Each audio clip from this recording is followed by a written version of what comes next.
Hey shell rats. It's late again. It's dark outside. It's my window. It's late.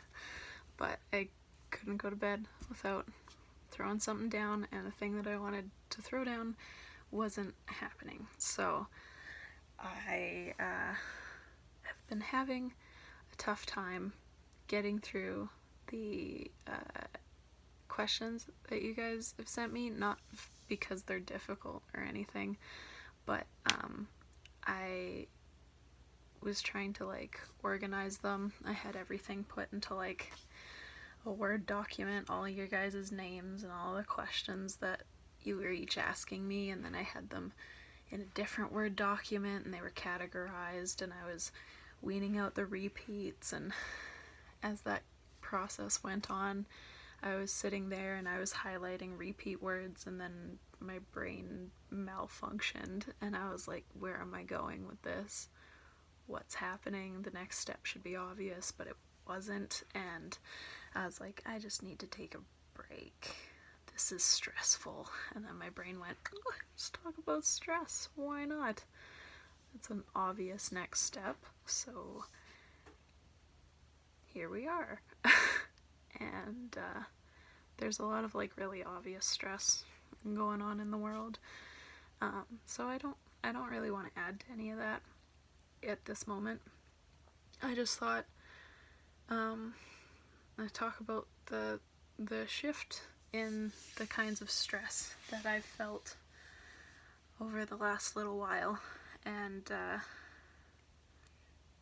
see, I mean, I feel like people can relate, so I don't know, hopefully this is entertaining on some level, or somebody enjoys this, but I just thought, what the hell, talk about what used to stress me, what stresses me now. So yeah, it started when I was born.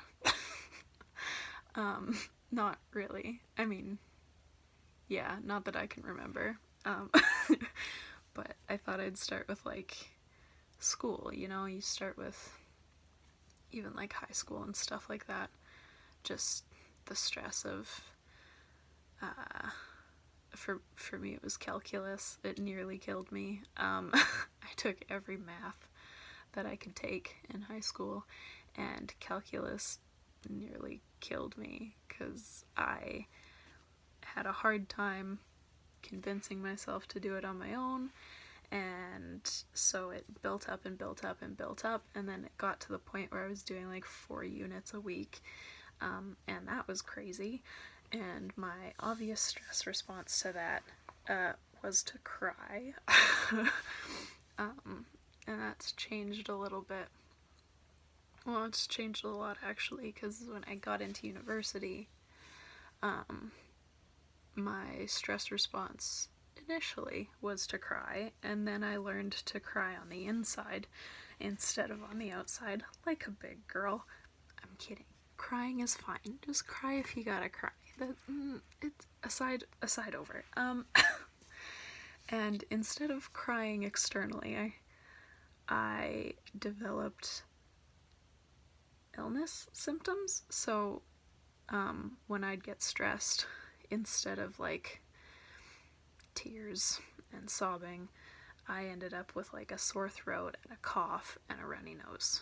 And that was wild to me, learning that transition where it's okay, instead of knowing you're stressed because you feel the need to cry, you're gonna have to figure out that you're stressed based on the fact that you're sick and you haven't done anything to get sick. And that's it's a really weird transition. And so that's been my stress response for the last 5-ish years, is that when I'm stressed, I suddenly have a sore throat and a runny nose and a cough, and it's oh, I guess I'm stressed about something, and I'm somebody who doesn't show a lot of external indicators in a social setting of being stressed like that. I could be with friends and they're like, oh, you seem fine, and I'm like, yeah, I think I'm probably freaking out on the inside actually, because I've had to blow my nose 14 times today. Um, so, yeah. And in university, you know, the things that stress you are like getting the readings done, doing the assignments, doing them properly, talking to professors. Are you kidding me? That's like the worst to learn how to do. And so insanely stressful, because it's like, oh, I want them to think that I enjoy being here, that I'm smart, that I'm like worthy of the knowledge that they're going to bestow upon me. And if I don't get decent marks, they're probably gonna think poorly of me. Or like, if I have spoken to them, there's that extra pressure of getting good marks because now they have a name for the face, or a face for the name that they're writing something down for. And they're all the more pressure to like perform well so that they don't think you're a dunce or something, which is, it's such a ridiculous thing to worry about. And it shouldn't matter that much, but it feels that way sometimes. If anybody feels that way, I get it. I guess is all I'm trying to say. And yeah, and now I'm transitioning from I finished my degree, I don't have assignments anymore, so those aren't really the stresses, but I've applied for a master's program. I have yet to hear if I got in, and my stresses have changed from getting the assignments and the grades to, am I getting in? What am I going to do for a job? Until then, am I going to be able to get a job? Am I going to be able to maintain that job if I get in? If I don't get in, what am I going to do with myself? It changes a lot of stuff. And I'm also stressed about what my fall is going to look like, because I'm so used to going back to the house that I lived in, to the university, to the friend group that I had, and the summer, just as the summer itself, aside from all the other stuff that's going on, should be fine because I'm used to being here for the summer. But when September shows up and I have nowhere to go, presumably, no classes to return to, none of that, I think that's gonna hit me like a train, because that was my normal for 6 years. Coming home for the summer, going back for the semester, and that's what I've done for 6 years, and now I won't be doing that. Even if I get into a master's, because the master's that I applied for is nowhere near the university that I have previously attended, so it's going to be a whole separate ball game. And I'm stressed about not seeing the people that I used to see. The girl that I lived with, for instance, hashtag roomies for life, I lived with her for 3 years, and I miss her. I miss her so much. And it's gonna be really hard to not go back there, because and it didn't really, like, my brain didn't really let me think about it until a couple of weeks ago, when I had to do some necessary travel to move all of my stuff out, and that's when it was like, you're not gonna be here regularly anymore, you don't live here, you're not gonna see her every day or every couple of days. And then, you know, I cried, and I cried every time for like the 3 or 4 times that I said goodbye, because every time I got out to my car, I had to turn around and go back because I forgot something. And then I got home on the long long drive. I got home, and whatever music my mom had playing when we got home was just like a sad song, one after the other after the other. And I just sat my butt down on the couch and I got weepy, and I sent her some, I sent my roommate some sad Snapchats, you know, kind where you're crying, and there's one where I'm like crying and zooming in on my face, and then my brother walked into the room and I like looked at him and was trying to be normal, and I couldn't hold it in, so it's like comical in a sense, but ooh, I was feeling the pain, because I miss that girl so much.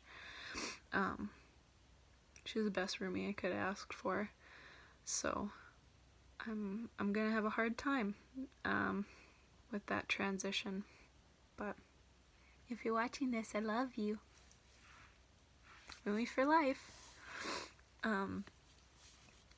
So yeah, that's life. It's stressful and it sucks, but I'm here and I'm managing it, and that's one of those cross that bridge when you get to it kind of situations. And really, when I think about it, mostly I'm happy to have had the time that I had with the people that I had it with, because my life wouldn't be the same if I hadn't, but it is going to be hard to change from that normal to a new normal. But once you make yourself a new normal, it's going to be fine. The transition to a previous normal, in my mind, is easier than the transition to a new normal. But once your new normal is done, then it's a normal that you can transition back to at some point. Does that make sense? I don't know if it does, but it makes sense in my brain, I guess. So, yeah. I'm not really sure how to close this out. Still adjusting. I will say that I am working pretty hard. Once I get past this brain block anyway, I am hoping to provide to you a decent Q&A video that isn't insanely awkward, and yeah. If you haven't noticed, the channel has a really gorgeous banner now. My really close friend did that for me. Her name is Megan, and she goes by Celine8472 on Instagram. She's very talented, like incredibly talented. I love her art. We do a lot of world building together with characters, and I have plans to do some videos about that with her in the future. Also, for everybody who's asking, and I'll talk more about it at some other point, but these are my bedroom walls.